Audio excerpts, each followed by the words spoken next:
আসসালামু আলাইকুম ওয়া রাহমাতুল্লাহ। বন্ধুরা, আমরা প্রত্যেক দিন সকালেই আমাদের গরুর জন্য ঘাস আনার জন্য ঘাসের জমিতে যাই। তো ঘাসের জমিতে গিয়েই আমরা একটি বিশাল বড় ধরনের একটি দুর্ঘটনার হাত থেকে মহান আল্লাহ রাব্বুল আলামিন আমাদেরকে রক্ষা করলেন। আমরা প্রত্যেক দিন 2 বোঝা করে ঘাস আনি চাচা ভাতিজা মিলে।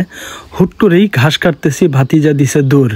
যখন ভাতিজা দৌড় দিছে, আমি আসলে অন্যদিকে না তাকাইয়া আমিও হুট করে দৌড় দিছি। আসলে ভাবলাম যে ভাতিজা যখন দৌড় দিছে কোনো না কোনো কারণ আছেই, সাথে আমিও দৌড় দিছি। কারণ এখানে দৌড় দেওয়ার আরেকটি কারণ, আমার মনের ভিতরে একটা ভয় কাজ করছে।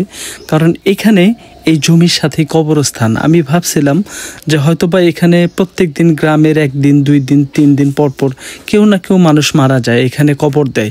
তো আসলে শিয়ালে এই লাশগুলো মাঝে মাঝে বের করে ফেলে। আমি ভাবছিলাম যে এই ঘাস যেহেতু এই জমিতে, শিয়ালে হয়তোবা কোনো লাশ টাশ বের করে হয়তোবা এই জমিতে আনছে কিনা, সেজন্য হয়তোবা ভাতিজা দৌড় দিছে। আমিও সাথে সাথে ওটা মনে করেই দৌড় দিছি। কিন্তু সেক্ষেত্রে পরবর্তীতে গিয়ে দেখি যে আসলে সেটা না, আসলে ঘাসের জমিতে বল্লার চাক বানাইছে আর কি জায়গায় জায়গায়। তো আমরা ঘাস কাটতেছি, কেটেই কিন্তু এই বল্লার চাকগুলো আমরা দেখলাম। তো এখন এই বল্লার চাকগুলো আমি ভাঙার জন্য চেষ্টা করতেছি। আসলেই এই বল্লার চাকগুলা আপনার সবচেয়ে ভালো হয় আগুন দিয়ে যদি ভাঙা যায়, আগুন ধরা যায়, তাহলে কিন্তু সবচেয়ে ভালো হয়। কিন্তু আমি যেভাবে আসলে ভাঙতেছি এটা কিন্তু খুবই আসলে রিস্কজনক হয়ে যায়। কারণ একটা যদি বল্লা আসলে পিছনে যদি লাগে, তাহলে কিন্তু প্রত্যেকটি বল্লা আইসা কিন্তু কামড় দিবে। ঠিক আছে, এই বয়সে যে দৌড়টা দিছি, আসলে এই বয়সে এই দৌড় দেওয়ার সময় না, তবুও কিন্তু আসলে নিজেকে আত্মরক্ষা করার জন্য এই দৌড়টা দেওয়া। আমরা কিন্তু প্রায় এই ঘাসের জমিতে আসলে ঘাস যখন নিতে আসি, অনেক দিন আসলে ঘাস না কাটলে এই জমিতে কিন্তু আসলে এই বল্লার চাইকে বাসা বানায়।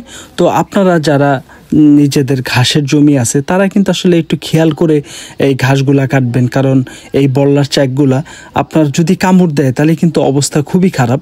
দেখেন, একটা কিন্তু রানী বল্লা আর কি আমার পিছনে ছিল। আমরা পরপর একটি চাক ভাঙলাম, পরবর্তীতে দেখি যে আরও 2টা চাক। কারণ আসলে এই ঘাস দিয়ে যদি আসলে বাড়ি দেই, তাহলে বল্লার বাহাগুলা ভাঙে না। ঠিক আছে, এই যে আপনার আছে বাহাটা আছে, এই বাহাটা কিন্তু ভাঙে না। সেজন্য আমরা এটা বাঁশ নিলাম, সাথে কয়েকটি কুঞ্চা নিলাম। এই কুঞ্চা দিয়ে এখন বাড়ি দিব। আসলে কি পরিমাণ যে রিস্ক দেখেন, আসলে তখনকার অনুভূতি কি একটু শোনেন আপনারা। বন্ধুরা, দোয়া করবেন। সামনে একটি আজরাইল আছে, 2 নাম্বার আজরাইল। তার মানে ঘাস কাট পারাইছি। 2 দিন আগে আইছিলাম, হেরা তো দেখছেন আঙ্গারে বল্লা খেয়ে হারসাল। আজকেও আবার ঘাস কাট পারাইছি, আজকেও দেখি নতুন করে আবার বাসা বান্ধিছে।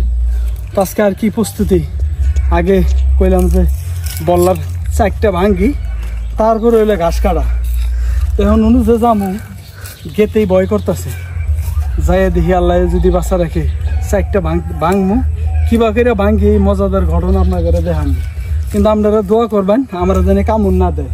এই যে কান মাথাটা এখানেছি, এগুলো কিন্তু আসলেই পানির নিচে গেলেও বলে কামড়ায় যদি কারো টার্গেট করে। আপনারা দোয়া করবেন আমরা যেন টার্গেট না করে। এটা আগে ভাঙবার গেতেছি। যারা আমাদের মতো প্রান্তিক খামারি ভাইয়েরা আছেন, আসলে গরু পালন করতে ঘাসের কোনো বিকল্প নেই। এই ঘাসগুলো আবাদ করলে আপনারা কমলা অবস্থায় সবচেয়ে বেশি খাওয়াবেন। কমলা অবস্থায় ঘাসের প্রোটিন থাকে 17 থেকে 18%। আর এইরকম বাড়তি হয়ে গেলে কিন্তু আসলে প্রোটিনও মাত্রাও কম থাকে। কিন্তু আপনার মেশিন ছাড়া কিন্তু এই ঘাসগুলা কাইটা আপনারা খাওয়াইতে পারবেন না। আমরা এত বাড়তি ঘাসও খাওয়াইতে পারি একটি কারণে, আমাদের চপার মেশিন আছে। সেই মেশিন দিয়ে আমরা ঘাস কাইটা তারপরে গরুকে খাওয়াই। আমাদের ঘাসগুলা কিন্তু একদম ছোট ছোট হয়ে যায়। জমিতে ঘাস বড় করলেও কিন্তু আসলে কাইটাও আরাম নাই। দেখেন কিরকম আওলা ঝাওলা হয়ে গেছে। আসলে গরু কমলা ঘাস বেশি পছন্দ করে। জমিতে ঘাসের জন্য আসলে ভাতিজা আমার সর্বোচ্চ আমাকে সহযোগিতা করে। কারণ এই ভাতিজা না থাকলে এই ঘাসগুলো আমার একা পক্ষে নিয়ে কাটাও আসলে সম্ভব ছিল না। তো আমরা প্রত্যেক দিন 2 বোঝা করে আমাদের গরুর জন্য ঘাস আনি। মোটামুটি সেই ঘাস দিয়ে ইনশাল্লাহ হয়ে যায়। আমি আপনাদের কাছে আরেকটি জিনিস শেয়ার করব। আমার ভাতিজাও কিন্তু লেখাপড়া করে, আমিও কিন্তু মাস্টার্স কমপ্লিট করছি। আসলে আমরা এই লেখাপড়া শেষ করেও যে আসলে এই গরুর কাজ করি, অনেকেই কিন্তু আসলে অনেক কথাই বলে, নাক ছিটকায়। মোটামুটি এই ঘাসের ক্ষেত্রে যে রিস্কটা আসাল, এই রিস্কটা আমরা দূর করলাম। অনেক কষ্ট হয়েছে আসলে এই কাজগুলো আর তাতে নিয়ে করুন নাকি। মনে হয় আত্মাটা হাতে নিয়ে গেতেছি। যদি মনে করেন যে কোনো রকম ভাবে আত্মাটা পইরা জায়গা, তাহলে আর মনে করেন যে দেহের মধ্যে আত্মাটা ঢুকবো না। হ্যাঁ অনুযায়ী গেলাম, ভাঙবার গেছি, আমার বুকটা হ্যাঁ করতেছে, তারপরেও ভাঙছি। খুব ভালো লাগতেছে, মনে হয় যে না জানি কত আরাম পাইছি। তো এখন বর্তমানে আমার ঘাসের জমিতে যেগুলো পুরানো হয়ে গেছিল তো ঘাস, এই ঘাসগুলো এখন আমি কাটতাছি। বল্লাস একদম দিছে। আমি আগে শুনছি যে জিনু নাকি আসন আছে, ভূত টুত যদি থাকে তো সেইখানে বলে আপনার এরকম বল্লাস চাইক হয়। কিন্তু এখানে তো পবিত্র জায়গা, পাশে গোরস্থান, এখানে তো আসলেই ভূত টুত থাকার কথা না। তারপরেও উপর আল্লাহ পাক জানে, আর ভূতেই জানে যে এখানে আছে কিনা। তো যাই হোক, আমরা অলরেডি আমাদের এখানে 2টা আমরা চাইক ভাঙলাম, আরও আছে কিনা দেখতে হবে। ধীরে ধীরে ঘাস কাটমু আর আমরা দেখবো আর কি কোথায় কোথায় চাইক আছে। তো আপনাদের ঘাস খেতে পুরান যদি ঘাস হয়ে যায়, পুরান ঘাসের সোপ যদি হয়ে যায়, তাহলে কিন্তু আপনারা সাবধানে ঘাস কাটবেন। কারণ যে কোনো সময় একটা আক্রমণেই আপনার জীবন কিন্তু অর্ধেক শেষ হয়ে যেতে পারে। কারণ এই বল্লাগুলো যদি আপনার মানুষের ধরে, তাহলে কিন্তু আপনার বল্লার হাল ডাবায় দেয়, ওইখান থেকে আপনার ইনফেকশন হয়ে আপনার শরীরটা ক্ষত বিক্ষত হয়ে যেতে পারে। আপনার জীবন নিয়ে খুব টানাটানি হতে পারে। যাই হোক, আমরা কিন্তু খুব রিস্ক নিয়ে এটা কাজ করলাম। মূলত এই বল্লাগুলো আসলে আগুন দিয়ে আপনার আগুন ধরলেই আপনার এইগুলা বাসাটা পুইরা যায়। যেহেতু আমরা শোলা নিয়ে আসিনি, আমাদের বাড়ি অনেক দূরে, তো আমরা আগুনের কাজটা কিন্তু আমরা লাঠি দিয়েই করলাম। তো এটা কিন্তু অনেক রিস্ক হয়ে গেছে। আপনারা যারা আসলেই একটু সাহস আছে মনে, যে আপনি পারবেন, বাড়ি দিয়ে দৌড়ে আসতে পারবেন, তাহলে আপনি এই কাজটা করতে পারেন। আর যদি মনে করেন যে আমি বাড়ি দিয়ে উনি বইয়ে থাকবো জুত করে, তাহলে কিন্তু আপনারা খাবলাদা দইরা আপনারা চিল্লা বিল্লা করে খাইয়া লাগবো।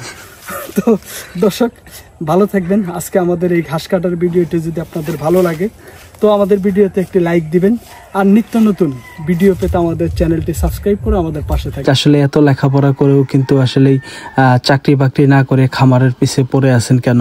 তো আসলে এই গরুর প্রতি ভালোবাসার থেকে আসলে এটা সম্ভব। কারণ গরুর প্রতি যদি ভালোবাসা না থাকতো, তাহলে আমরা এই কাজ করতে পারতাম না। যারা আসলে গরু প্রেমী আছেন, তারা কিন্তু আসলে আমাদের এই ভালোবাসাটুকু বুঝতে পারবেন। একটি কথা মনে রাখবেন, আপনি যদি ব্যর্থ হন, তাহলে কেউ আপনাকে একটু সাহায্য করতে আসবে না। আর যদি সফল হন, তাহলে গ্রাম এবং সমাজের মানুষ আপনাকে মাথার মুকুট করে রাখবে ইনশাআল্লাহ। আমাদের ঘাস কাটা শেষ, আমরা ঘাস কেটে বাড়িতে নিয়ে আসতেছি। এই ভ্যান দিয়ে আমরা রেগুলার ঘাস আনি। আসলে ঘাসের জমি থেকে মাথায় করে ঘাস নেওয়া খুবই কঠিন ব্যাপার, সেজন্য কিন্তু আমরা ভ্যান কিনছি। যাদের ঘাসের জমি দূরে, তারা কিন্তু ভ্যান কিনে এইভাবে ঘাস আনতে পারবেন, তাহলে সময় এবং শ্রম দুটিই বাঁচবে।